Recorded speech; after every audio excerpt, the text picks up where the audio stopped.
రాష్ట్ర విద్యాశాఖ ఆధ్వర్యంలో నిర్వహిస్తున్న మెగా తల్లిదండ్రులు ఉపాధ్యాయులు ఆత్మీయ సమావేశంలో భాగంగా గురజాలపట్నంలోని జిల్లా పరిషత్ హైస్కూల్ నందు జరుగుతున్న మెగా టీచర్స్ మరియు పేరెంట్స్ ఆత్మీయ సమావేశంలో నాగార్జునసాగర్ కుడికాలువ చైర్మన్ పాల్గొనడం జరిగింది. ఈ సందర్భంగా ఆయన మాట్లాడుతూ తల్లిదండ్రులు ఉపాధ్యాయులు విద్యార్థులను అన్ని విభాగాలలో ఉన్నత స్థితిలో ఉండేలా విద్యార్థులను తీర్చిదిద్దాలని తెలియజేశారు. గురజాల నగర పంచాయతీ చైర్మన్ షేక్ బడేజానీ మాట్లాడుతూ ఉపాధ్యాయులు విద్యార్థులు తల్లిదండ్రులు సమన్వయంతో వ్యవహరించినట్లయితే విద్యార్థులు ఉన్నతమైన స్థానానికి ఎదుగుతారని ఆయన అన్నారు.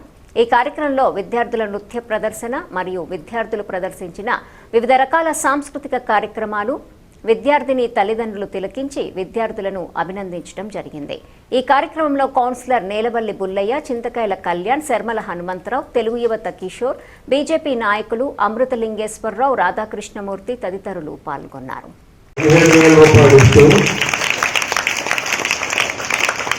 వాటిలో 13,000 రూపాయలు తల్లిదండ్రుల అకౌంట్లో వేయటం, మిగతా 2,000ని స్కూల్కి సంబంధించి పారిశుద్ధ్య విభాగానికి కానివ్వండి, స్కూల్ డెవలప్మెంట్కి.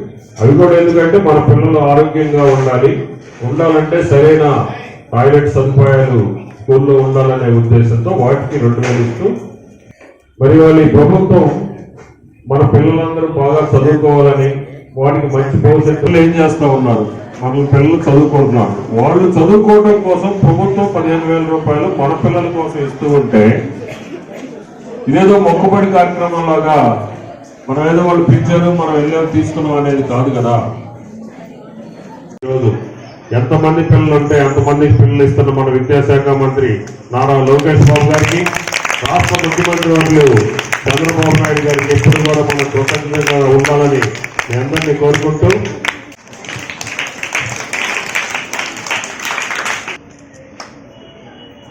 మనం ఆలోచించుకున్నప్పుడు మన వ్యక్తిత్వ వికాసం మెరుగుపడుతుంది. మన సమాజంలో నుంచి పౌరులుగా తీర్చిదిద్దబడతాం. అదేవిధంగా సామాజిక స్పృహ అంటే మనము మన కుటుంబం అంటే నేను, మా అమ్మ నాన్న, మా అక్క, మా తమ్ముడు, ఇదే కాదు సమాజంలో అంటే మన తోటి మనకు చదువుకునే ప్రతి ఒక్కరు కూడా, అదేవిధంగా మన ఇంటి పక్కన ఉండే ప్రతి ఒక్కరు కూడా, బజార్లో కనబడే ప్రతి ఒక్కరు కూడా, వీళ్ళందరూ కూడా మన కుటుంబ సభ్యులు.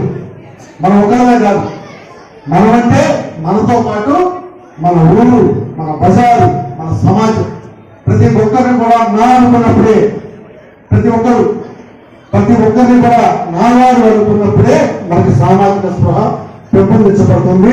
మనం ప్రతి ఒక్కరికి సాయం చేయగలుగుతాం. తోటి వారు ఏదైనా ఆపదలో ఉన్నప్పుడు వారికి చేయందించాలి. ఎవరైనా ఆకలితో ఉంటే వారికి అన్నం పెట్టాలి. ఎవరికైనా దెబ్బ తగిలితే వారిని మనం ఓదార్చాలి. ఆ విధంగా ప్రతి ఒక్కరు కూడా సామాజిక స్పృహాన్ని అవలంబించుకుని వ్యక్తిత్వ వికాసాన్ని పెంపొందించుకుని మీరందరూ కూడా పిల్లలకి మనకి మార్కులు అనేది వస్తూ ఉన్నాయి.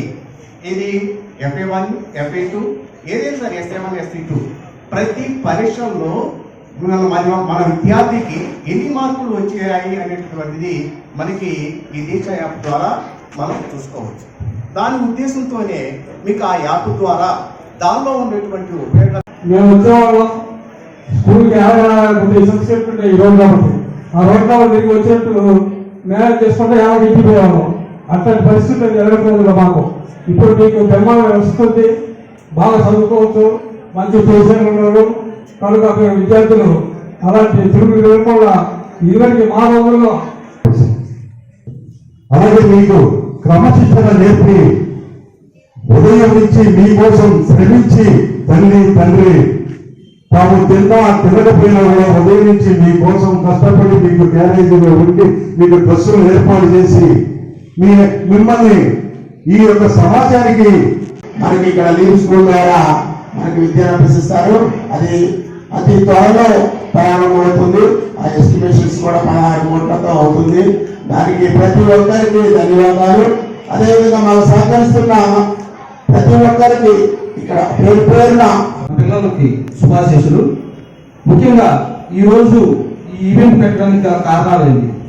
మనం ఈరోజు ప్రైవేట్ స్కూల్ చూస్తున్నట్టయితే పేరెంట్స్ మీటింగ్ అని చెప్పేసి మంత్కి ఒకసారి పేరెంట్స్ మీటింగ్ పిలిచి ప్రోగ్రెస్ రిపోర్ట్ పెట్టి చూపించి ఇది ఓన్లీ ప్రైవేట్ స్కూల్లోనే ఎందుకు జరగాలి, మన గవర్నమెంట్ స్కూల్లో ఎందుకు జరగకూడదని ప్రతి 6 నెలలకు కూడా ఒకసారి డెఫినెట్ గా సగం టైం, రోజులో సగం టైం మనం టీచర్స్ దగ్గర ఒప్పించిపోతున్నాం, సగం టైం మన దగ్గర ఉంటున్నారు. అదే హాస్టల్ అయితే కంప్లీట్ గా కూడా టీచర్స్ దగ్గరే ఉంటున్నారు అన్నమాట. సో మనం ఇద్దరం వచ్చేసి కూర్చొని, సార్ హాఫ్ టైం మా దగ్గర ఉంటున్నాడు మా పిల్లోడు, ఈవినింగ్ వచ్చిన తర్వాత మా పిల్లోడు చదవట్లేదు, బయటికి వెళ్ళి ఇలా